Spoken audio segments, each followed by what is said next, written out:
लाउँदा पनि यिनीहरूले यति साह्रो क्रिटिसाइज गरेर हाँसेको छ। हेर यो पग्ला बुढाले यो यस्तो पाखा डाँडामा जहाज बनाएर के गरेको भन्दै भनेका छन्, रेला गरेको छ। बाजेलाई छिटछिट उदुर गर्यो त्यति बेला, तर बाजेले चाहिँ परमेश्वरको आवाज सुनेर एकोरे जहाज बनाइबसेको छ। एकोरे जहाज बनाइबसे तर अन्तिममा गएर के भयो भनेदेखि नि सुन्नुहोस् है, बडो अप्ठ्यारो कुरा भएको छ। अन्तिममा गएर बाजेले त सबै आफ्नो परिवारलाई हाले, पशु पक्षी जोडी सबै जहाजभित्र हालिसकेपछि घडा पहिलो बन्द भएको छ। अनि 40 दिन र 40 रात पानी परे। परमेश्वरले भनेको थियो नि होइन, जल प्रलयद्वारा अब यो म अन्त गर्दैछु भन्दा कसले पत्याएकै थिएन। अनि डल्लै पाखा नदी यो रुख घाँस डुब्दै आएपछि त्यति बेला चाहिँ मान्छेले के भन्छ, बाजे नुवा बाजे दैलो खोल्नुहोस् न, डङ्की घाँस। बाजेले भन्छ मैले दैलो बन्द गरेको छैन, बाहिरैबाट भन्छ खोलेर आऊ भन्छ, छैन चला। हेर्नुहोस् त, अनि त्यति बेला मान्छेहरू बिजोग भएर मरेको छ। अब फेरि त्यो दिन आउँदैछ, बाइबलले भन्दैछ त्यो दिन आइले तपाईँ र मलाई एकदमै यस्तो खालको होसियारीको शब्दहरू पठाउँदैछ।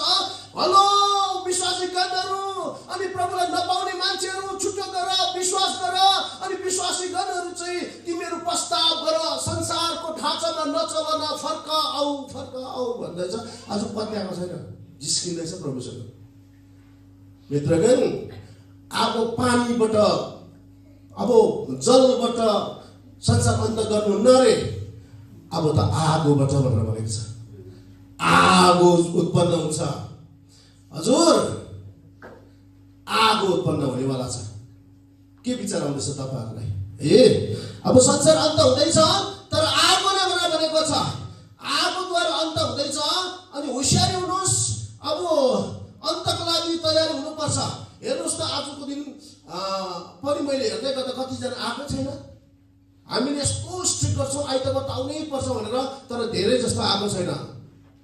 तपाईँहरू यस्तो दुःख गरेर परमेश्वरलाई ग्रहण गर्नुभयो, विश्वास गर्नु भएको छ हो है, अनि किन चाहिँ नरक जाने काम गर्नु भन्नु चाहेको? यो जग्गामा स्ट्रिक्ट भएन भने संसारमा स्ट्रिक्ट छैन।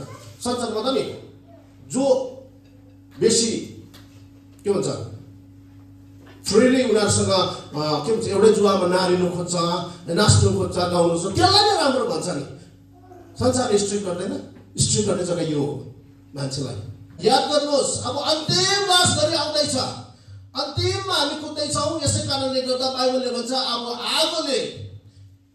आगोले भस्म हुन्छ भनेको छ।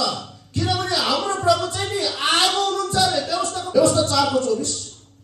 किनकि परमप्रभु तिमीहरूका परमेश्वर भस्म गर्ने आगो र दाह गर्ने परमेश्वर हुनुहुन्छ। परमेश्वर भस्म गर्ने आगो हुनुहुन्छ है, दाह पनि गर्नुहुन्छ।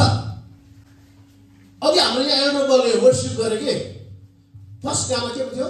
एल्डर बल फर्स्ट गीत कुन चाहिँ थियो? मैले पाइन्न यीशु जस्तो। हेर्नुहोस् त, नाच्नु मन लागेन? हजुर, मलाई बनाउने, मलाई सजाउने अरे लो। हालेलुया। परमेश्वरको अगाडि नाच्नुहोस्।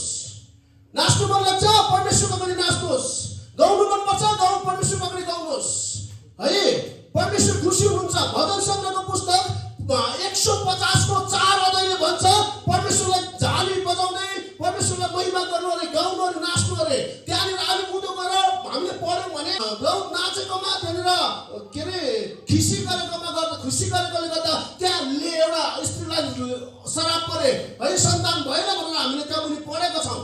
हेर्नुहोस् त, परमेश्वर डहा गर्ने परमेश्वर हुनुहुन्छ। तपाईँ संसारमा गएर नाच्नुहुन्छ भने परमेश्वरले डहा गर्नुहुन्छ, तपाईँलाई मन पराउनुहुन्न। तपाईँ नाच्नु चाहिँ नि चर्चभित्र नाच्नुहोस्, कला देखाउनुहुन्छ नि चर्चभित्र देखाउनुहोस्, आनन्द गर्नुहुन्छ नि चर्चभित्रै गर्नुहोस्, मजा गर्नुहुन्छ चर्चभित्र गर्नुहोस्। यो बाइबलले दिएको, तपाईँ छुट्याइएको जाति हो। संसारसँग रमाउनु पनि एउटा मूर्ति हो।